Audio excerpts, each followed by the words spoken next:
Oi, meu povo! Vamos lá para mais um devocional?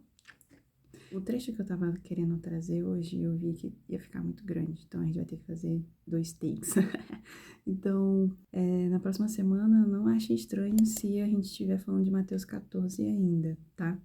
Porque quando eu tava lendo e meditando, eu falei assim, não, a gente vai ter que fazer 2 devocionais. E para quem não me conhece, eu sou Luíse Salazar, sou médica, formada pela Universidade Federal de Roraima e pela bênção do grande Deus, a mais nova aluna do Instituto Bíblico Palavra da Vida, lá em Monte, na Argentina, né? Daqui a pouco estou de viagem para Monte e orem por mim, que eu possa ser muito e tremendamente usada por Deus aí ao crescer, né? Nessa parte, né? No conhecimento. E vamos lá? Se você é novo aqui no canal, já se inscreve, ativa o sininho.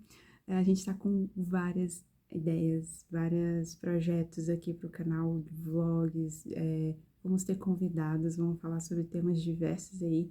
Eu acredito que você pode ser ricamente e vai ser grandemente abençoado, então não deixa de se inscrever e não deixa de ativar o sininho para você sempre ficar sendo notificado quando alguma coisa nova subir aqui pro canal, beleza? Se você gostar ou não gostar, deixa aqui o seu like ou dislike pra gente ficar sabendo do que você tá achando do material. Deixa aqui nos comentários a sua opinião, o seu testemunho, que a gente quer de algum modo interagir com vocês, saber se tá abençoando vocês ou não e como a gente pode melhorar também, entregar um serviço melhor, né, pra vocês. Então, por favor, não deixem de colocar a sua opinião aqui nos comentários, beleza? Vamos pro versículo, pro devocional de hoje? Abra sua Bíblia lá em Mateus 14, a partir do verso 22. Vai ser bem rapidinho, tá? Mateus 14, versos 22 e 23. Eu vou ler na Nova Almeida Atualizada, que é meu xodó, né? Sou apaixonada nela. Vamos lá? Logo a seguir, Jesus fez com que os discípulos entrassem no barco e fossem adiante dele para o outro lado, enquanto ele despedia as multidões. E tendo despedido as multidões, ele subiu ao monte a fim de orar sozinho. E ao cair da tarde, lá estava ele só.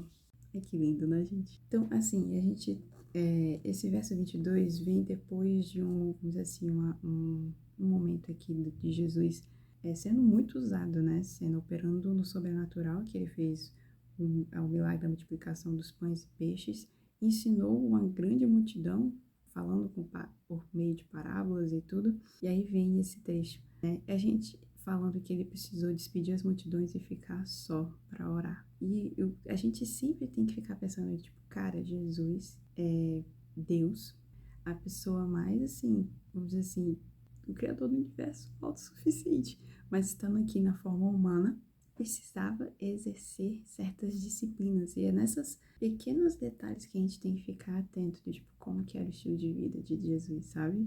E procurar imitá-lo, né? E olha que coisa, esse não é o único verso na Bíblia que tu vai ver Jesus se retirando para orar, tá? Vamos, um outro exemplo que depois tu pode olhar na tua Bíblia, Mateus 1,35. Ele também comenta que Jesus, vamos dizer assim, se retirou, ficou só para ter esse momento de oração. Então, se Jesus dava prioridade, né, vamos dizer assim, colocava na sua agenda lá, no seu plano, no momento que ele via que eu preciso exercer isso aqui, eu tenho que ter diligência e cuidado com essa disciplina, porque a gente não, né? E aí eu queria levantar alguns pontos de, tipo, por que, de algum modo, a gente se deixa negligenciar nesse aspecto, né? Na disciplina espiritual específica da oração, tá? E muita coisa do que eu vou trazer aqui hoje no nosso devocional, que vai ser bem breve, né? Foi tirado desse livro. É formidável esse livro. A Celebração da Disciplina, de Richard Foster. É muito top esse livro. Ele fala de várias, no caso, da meditação, do jejum, da leitura, né, bíblica, enfim, até da adoração, do serviço, da solitude. Ele fala de várias disciplinas espirituais, tá? Não só da oração. Mas o capítulo de oração já é muito rico, tá? E é um que eu vou me embasar para trazer algumas coisas que a gente vai confessar aqui hoje, tá? Muito bom, recomendo.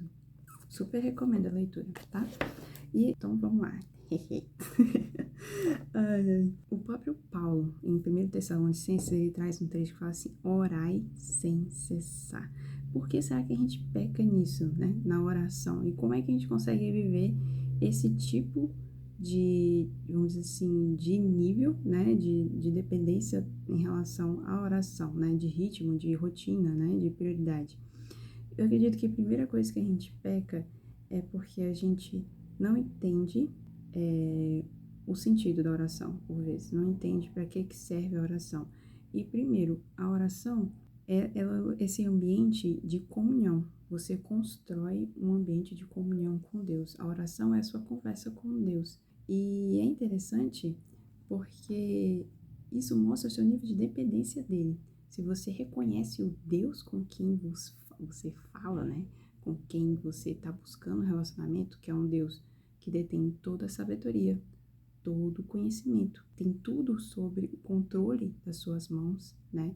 E vamos dizer assim, é o provedor, né? O Senhor dos exércitos, o Deus que cura. Então, quando você reconhece esse indivíduo com o qual você está buscando comunhão, você vê a sua necessidade dele, você vê o seu nível de dependência, primeira coisa. Então, eu acredito que é quando a gente reconhece com quem a gente está buscando comunhão. E a segunda coisa que eu acredito que é interessante também é que as pessoas esquecem que há distintos tipos de oração. Tem oração de intercessão, de direcionamento, né? De renúncia. Se você está precisando de sabedoria, se você está precisando, querendo não abrir mão das suas vontades para viver a vontade de Deus, ou se você está querendo orar por alguém, né? Interceder por alguém, há vários tipos de oração. E o que as pessoas esquecem às vezes é que a oração é como um exercício físico, ou você se preparando para uma maratona. Você não vai acordar hoje o expert na oração e amanhã sendo super usado, tipo, sendo atendido em todos os seus pedidos, né? Ou petições, ou enfim. É uma coisa que você vai aprendendo. Do mesmo jeito que o atleta tem que começar com exercícios mais leves, a oração também requer essa disciplina no sentido que você vai desenvolvendo a habilidade de orar, sabe? E isso você só desenvolve se você começa uma rotina, né? Se você bota isso na sua como prioridade para viver, né? Para buscar. Principalmente quando não é um hábito. Aí você tem que se estimular esse hábito. E a gente sabe disso porque lá em Lucas 11, no verso 1, os próprios discípulos chegam para Jesus e falam: Jesus, nos ensine a orar. Ou seja, eles vendo esse lado de Jesus, eles percebem que, tipo, nossa, Deus, nos ensina que a gente não está ainda no nível que o Senhor está nesse aspecto. Então, é uma coisa que a gente aprende. E isso tira um fardo muito grande da gente, porque a gente fica muito naquele coisa de tipo, meu Deus, eu tô falhando, eu não tô conseguindo, né? Minha fé é pequena, eu oro e parece que Deus não tá me ouvindo. Mas aí é uma coisa que a gente também precisa refletir, é que por vezes, por exemplo, é um exemplo até que o Richard Foster traz no livro dele. Às vezes a tua TV não tá funcionando direito. Você liga e parece que ou o som não sai ou a imagem não fica legal. Mas você entende que não é porque não existe meios de comunicação transmitindo a imagem, ou transmitindo o som, ou transmitindo aquele conteúdo. Você logo pensa que pode ser alguma coisa no aparelho. Então você procura ver onde posso consertar esse aparelho para poder conseguir retomar a transmissão. E às vezes é o que acontece com a gente também na questão da oração. A gente, quando começa a ver, não tô animada, tô achando que não tá dando certo, a gente deduz logo que é porque Deus não tá nos ouvindo, ou o canal aqui tá meio falho, né? No sentido, tipo, o cara lá talvez vamos dizer, ou não existe, ou não quer me ouvir, ou não quer me atender, mas às vezes pode ser um erro também aqui na transmissão, aquela, né? Aqui no aparelho. Às vezes a gente precisa passar por essa reflexão no sentido, tipo, por que eu tô pedindo isso, sabe? Qual é o objetivo da minha petição? Qual é o real motivo do meu coração com essa questão, essa razão em específica pelo qual eu estou orando, né? Será que é porque eu preciso de mais tempo? Será que é porque eu preciso orar ainda um pouco mais por isso?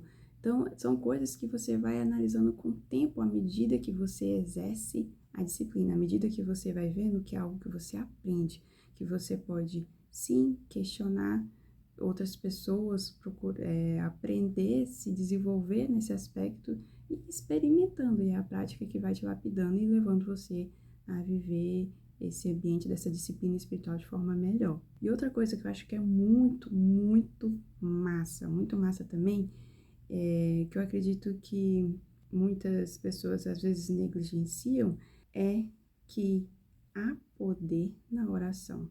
A oração é a principal via usada por Deus, não só para nos mudar, porque é esse ambiente que Ele nos muda, nos lapida, a, vamos dizer assim, desejar as coisas que Ele deseja, a amar as coisas que Ele ama, como também é um ambiente em que Ele usa para mudar as circunstâncias, mudar as pessoas, mudar o nosso ambiente, né, nosso derredor. E às vezes a gente acha que não, mas porque tem gente que tem uma coisa muito fatídica, tipo assim, Deus é assim, a vontade dele é assim, então nada pode mudar. E não é isso que a Bíblia diz. Tanto que a gente vê lá, ó, em Salmo 115:16, que vamos dizer assim, o céu é do Senhor, mas a terra cabe a nós, o domínio está para a gente, né? E ele também fala, Paulo fala em 1 Coríntios 3:9, que nós somos cooperadores com Deus, cooperadores com Cristo. Então, acaba que foi Deus, na sua soberania, que desejou fazer a sua vontade aqui na Terra por meio da vontade humana. Então, se a gente não desejar, se a gente não pedir, as coisas não acontecem. E Ele, na sua soberania, quis que as coisas fossem assim. Obrigada, Deus, por isso. Então, a gente, às vezes, negligencia nesse sentido que há poder. Deus entregou a autoridade para os homens, né? E Ele só vai intervir na terra por meio dessa autoridade, por meio da nossa vontade, tá? Então, não esqueça que você é cooperador com Deus e que a gente deve mudar o mundo por meio da oração. Essa é a nossa ferramenta para mudar o mundo, né? Que mudanças irão acontecer, sim, quando a gente ora como convém. Não quando a gente ora a partir dos nossos desejos egoístas, mas quando a gente quer ser rio, né? E não a represa, quando a gente quer abençoar outras pessoas, quando a gente quer ver a vontade de Deus está acontecendo, porque a gente entende que a vontade de Deus é melhor, né, do que os nossos desejos, que Ele é tão bom que Ele pensa macro, a gente às vezes pensa muito micro, só, tipo, é minha família, meus amigos, é o que está acontecendo comigo.